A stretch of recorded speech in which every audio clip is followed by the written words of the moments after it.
स्वागत है। और दोस्तों, अब हम आज के वीडियो में देखेंगे कि आप अगर अपना इनकम टैक्स भरना भूल गए हैं, 31 जुलाई को आपने अपना ITR यदि फाइल नहीं कर पाए हैं तो आप उसको कैसे फाइल कर पाएंगे। और दोस्तों, इसमें 31 तारीख के बाद थोड़ी सी पेनल्टी लगना भी चालू हो जाती है, तो वो आपको अपनी लॉगिन करके देखना पड़ेगा कि आप 2023 का ITR भरते समय आपको पेनल्टी लगना है या नहीं। तो दोस्तों, इसके लिए आपको मैं पूरी प्रोसेस बताने वाला हूं, बने रहिए इस वीडियो। इनकम टैक्स की वेबसाइट पर ITR भरने का यूज़र मैनुअल मैंने आपकी स्क्रीन पर लगा दिया है, जो कि ITR 1 या इसको हम सहज भी बोल सकते हैं। दोस्तों, इसको सहज ITR बोलते हैं। तो दोस्तों, इसको भरने के लिए सबसे पहले आपके पास होना चाहिए आपका पैन कार्ड, जो कि रजिस्टर्ड हो, वैलिड हो, और पैन कार्ड का स्टेटस भी एक्टिव होना चाहिए। दोस्तों, बंद नहीं होना चाहिए पैन कार्ड आपका।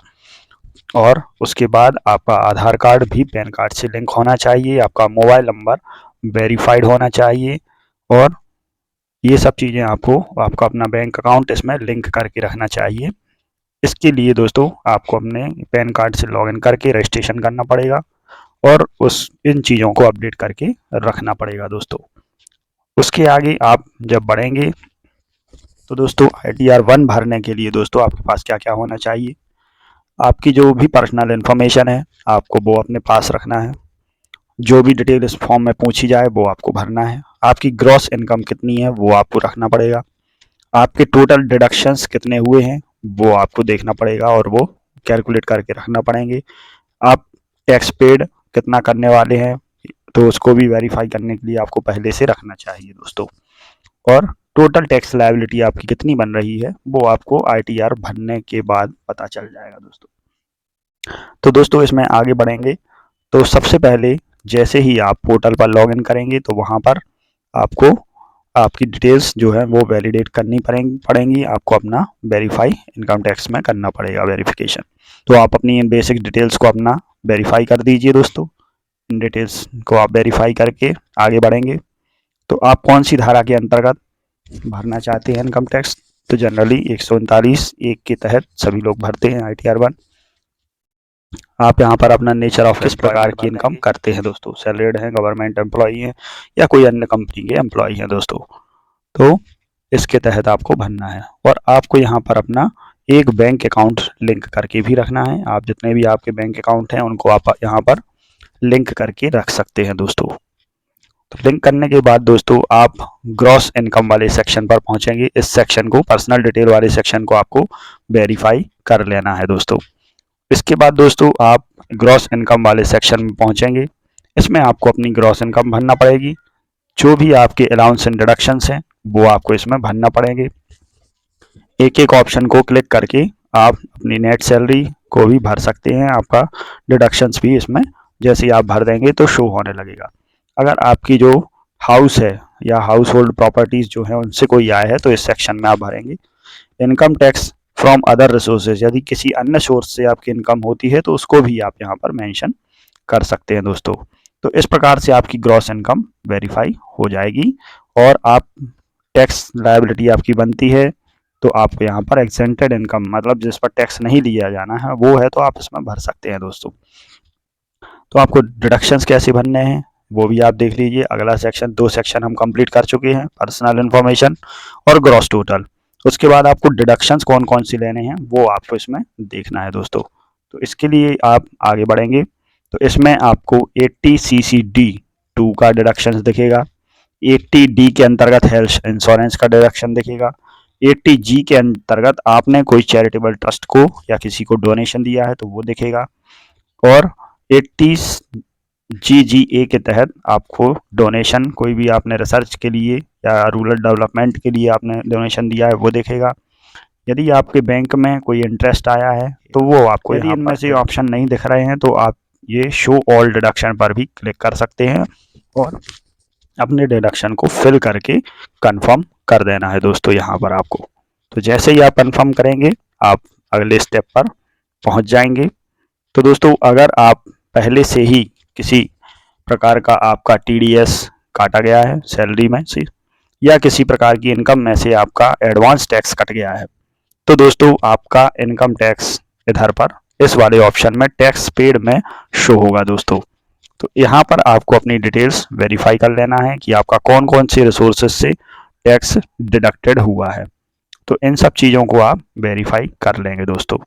इसके बाद आपको जस्ट नेक्स्ट और कंफर्म कर लेना है। इस सेक्शन को कंफर्म करने के बाद दोस्तों अगले विंडो में टोटल आपकी टैक्स लायबिलिटी शो होगी कि आपका इनकम टैक्स, आपकी ग्रॉस इनकम कितनी है, आपका टैक्स पेड पहले से कितना है, आपकी एग्जेम्प्टेड इनकम कितनी है और आपको अब कितना टैक्स लगना है दोस्तों, वो इस सेक्शन में आपको यहाँ पर दिखाया जाएगा। टोटल इंटरेस्ट एंड फीसेस ये रहेंगी और इसमें आपको जितना भी टैक्स लगना है उसका इंटरेस्ट, यदि आप लेट हो गए हैं तो इंटरेस्ट लगेगा, ब्याज लगेगा। तो इस प्रकार से आपका पूरा कैलकुलेशन हो जाएगा दोस्तों। तो इस प्रकार से आपको इसमें कंफर्म कर देना है। तो ये एक ITR 1 सहज भरने की प्रक्रिया है। अब हम देखते हैं कि आप ऑनलाइन इस चीज़ को कहाँ से स्टार्ट कर पाएंगे दोस्तों। तो मैंने आपको ये 5 स्टेप पहले बता दिए हैं। तो अब हम देखेंगे कि स्टार्टिंग आप कहाँ से करेंगे। ये तो हो गया पूरे फॉर्म, ये स्टेप आपको मिलेंगे। तो आप यहाँ से अपने लॉगिन कर लेंगे इस वाली विंडो में जाके। यहाँ पर आपको लॉगिन करना है। अपने पैन कार्ड से लॉगिन करने के बाद दोस्तों आपको इनकम टैक्स रिटर्न ई फाइल वाले ऑप्शन में जाकर आपको इनकम टैक्स रिटर्न का ऑप्शन मिलेगा। इनकम टैक्स रिटर्न पर आप जैसे जाएंगे तो आपके सामने कंफर्म या आपका आधार कार्ड लिंक नहीं है तो उसका मैसेज आएगा दोस्तों। और यदि आपका आधार कार्ड लिंक है तो आपको ऑनलाइन मोड के लिए करंट असेसमेंट ईयर के लिए ITR सहज 1 फॉर्म खुल जाएगा। ये फॉर्म खुलने के बाद दोस्तों आपको, अगर आप न्यू टैक्स भरना चाहते हैं, न्यू फॉर्म भरना चाहते हैं तो स्टार्ट न्यू फिलिंग पर भरेंगे। और अगर आप पहले से भी टैक्स भर रहे हैं और बीच में आपने छोड़ दिया है तो रिज्यूम फिलिंग कर सकते हैं दोस्तों। और फिर उसके बाद आपको इंडिविजुअल टिक कर देना है या अदर पर्सन आप हैं, या इनमें से भी तीनों में से कोई भी ऑप्शन आपके लिए सूटेबल है तो उसको आप ले सकते हैं। कंटिन्यू करने के बाद आपको अपना यहाँ पर ITR सेलेक्ट कर लेना है। इस ITR को सिलेक्ट करने के बाद आपको नेक्स्ट पर क्लिक कर देना है, प्रोसीड कर देना है। उसके बाद आपको लेट्स गेट स्टार्टेड पर क्लिक कर देना है। ITR 1 आपके सामने पूरा शो होने लगेगा दोस्तों। तो इस प्रकार से आपसे पूछेगा कि आप किस प्रकार की इनकम का टैक्स भरना चाहते हैं। तो यहाँ पर इन तीनों में से आप अपना सूटेबल ऑप्शन ले सकते हैं और कंटिन्यू पर क्लिक कर सकते हैं। क्लिक करने के बाद दोस्तों आप इस वाली विंडो पर यहाँ पहुँचेंगे, तो जो आपको पूरी फिल करना है दोस्तों। तो इस प्रकार से इन विंडो को मैं एक्सप्लेन कर दिया है। तो दोस्तों आपको इस प्रकार से अपना इनकम टैक्स भरना है। तो ये विंडो मैं आपको फिर से दिखा देता हूँ जो मैं पहले ही एक्सप्लेन कर चुका हूँ। तो इस प्रकार से आपको अपनी धारा 139(1) के तहत आपको भरना है और अपनी डिटेल्स को वेरीफाई करते हुए आपको अपनी पूरी डिटेल्स जो हैं वो भर लेनी है। आपका जो भी टैक्स लायबिलिटी बनेगी वो आपको इधर पर फॉर्म में शो होगी। तो अगर आपकी टैक्स लायबिलिटी बनती है तो आपको पेमेंट करना है दोस्तों। और पेमेंट करने के बाद आपको रिटर्न का प्रीव्यू दिखाई देगा। प्रीव्यू के बाद कंटिन्यू करेंगे तो आपको आपका चालान के माध्यम से पेमेंट करेंगे या ऑनलाइन, तो वो पेमेंट होने के बाद आपका रिटर्न सक्सेसफुल सेव हो जाएगा। और यहाँ पर आपको अपनी डिटेल्स वेरीफाई करके फाइनल सबमिट पर क्लिक करना है दोस्तों। पहले भरने के बाद आप वैलिडेशन उसको कर सकते हैं और एक एक स्टेप को कंप्लीट करने के बाद आपका वैलिडेशन सक्सेसफुल हो जाएगा। और उसके बाद आपको अपना वेरिफिकेशन करना है जो कि आप आधार OTP के माध्यम से ऑनलाइन भी कर सकते हैं।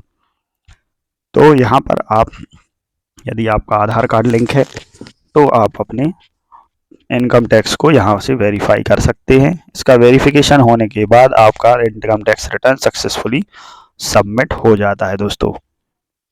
यहाँ पर आ गया सक्सेसफुली वेरीफाइड योर रिटर्न। तो आपका रिटर्न, इसका मतलब है कि आपका रिटर्न यहाँ से कंप्लीटली फिल हो चुका है दोस्तों। इसके बाद आपको कुछ नहीं करना है। आपको इनकम टैक्स से एक वेरिफिकेशन मैसेज आता है।